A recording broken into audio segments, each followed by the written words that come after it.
देखो इस क्वेश्चन में क्या बोला है, दो डिफरेंट डेटा दिया हुआ है, साइज मतलब n की वैल्यू, मीन और वेरिएंस दे रखा है। बोला है कि इसकी कंबाइंड डेटा का वेरिएंस ये है, तो n की वैल्यू बताओ। आपको कंबाइंड वेरिएंस का सीधा फॉर्मूला एक ध्यान रखना है, n1 sigma 1 square plus n2 sigma 2 square upon n1 plus n2 plus n1 into n2 upon n1 plus n2 minus into x1 बार माइनस x2 बार का स्क्वायर।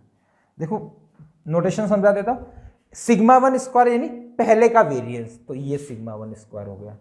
सिग्मा 2 स्क्वायर यानी दूसरे का वेरिएंस, n1 यानी पहले की साइज, दूसरे की साइज n2, मीन यानी पहले का मीन, ये x1 बार और x2 बार। बस फॉर्मूला पुट करो, आंसर मिल जाएगा। तो ये कितना हो गया 17/9 इक्वल टू n1 कितना है 10 इंटू 2 प्लस ये सिग्मा 2 1 इंटू n यानी n upon n1 plus n2 यानी 10 plus n plus n1 n2, n1 कितना 10 into n1 n upon n1 plus n2 10 plus n bracket. ये क्या बच जाएगा अपना, यहां पे बच जाएगा x1 माइनस x2 का होल स्क्वायर यानी 2 माइनस 1 का स्क्वायर हो जाएगा। अब x1 x2 कोई भी ले लो, उसके आंसर पे कोई भी इंपैक्ट नहीं पड़ने वाला है। देखो इसमें मैंने एक फॉर्मूला थोड़ा सा गलत लिख लिया ना, यहाँ पे अपना स्क्वायर होता है ना, n1 प्लस n2 का स्क्वायर है ना।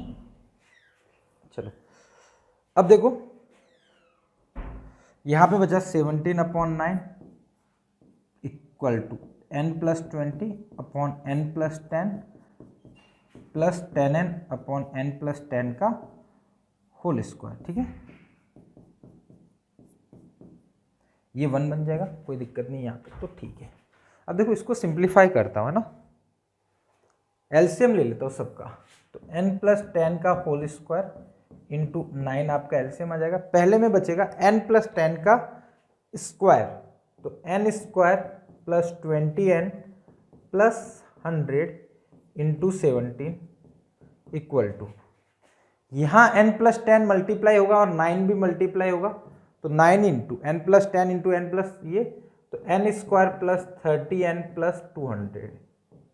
ठीक है, प्लस का ये बच जाएगा 90n है ना। इसको अब सिंप्लीफाई करते हैं है ना, तो ये देखो नीचे से तो उड़ा दो, अब कोई मतलब ही नहीं। 17n स्क्वायर प्लस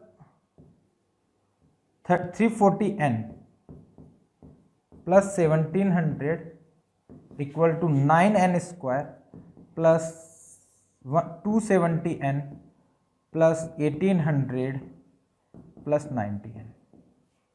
ठीक है, ये इधर सब्ट्रैक्ट होगा तो 8n स्क्वायर बचेगा। ठीक है, ये 340 में से ये जाएगा तो 70 बचेगा, और ये माइनस का 20n प्लस का 1700, तो माइनस का 100 विल बी 0। ये 4 से कंप्लीट डिवाइड हो रहा है ना, तो 2n square minus 5n minus का 25 विल बी 0। ठीक है, तो ये 50 के दो टुकड़े जो सब्ट्रैक्ट करने पे ये दे, तो 2n square minus 10n plus 5n minus 25 will be 0। ठीक है, यहाँ पे आप कॉमन आ जाएगा, तो ये बनेगा 2n plus 5 into n minus 5 will be 0। यहाँ से देखो n की दो वैल्यू आएगी, एक तो आएगी -5/2 और एक आएगी n इक्वल टू 5। ये तो आप रिजेक्ट कर दोगे, ये आंसर बच जाएगा, तो 5 विल बी आंसर है ना। आसान प्रॉब्लम, बट ये थोड़ा सा फॉर्मूला लेंदी है, ये फॉर्मूला आपको पता होना चाहिए, तो वहां से इजीली आसानी से क्वेश्चन सॉल्व हो जाएगा। ठीक है, ये दो कंबाइंड डेटा, दो डेटा कंबाइंड हो तो कंबाइंड डेटा का वेरिएंस इस तरीके से लिखते हैं। क्लियर।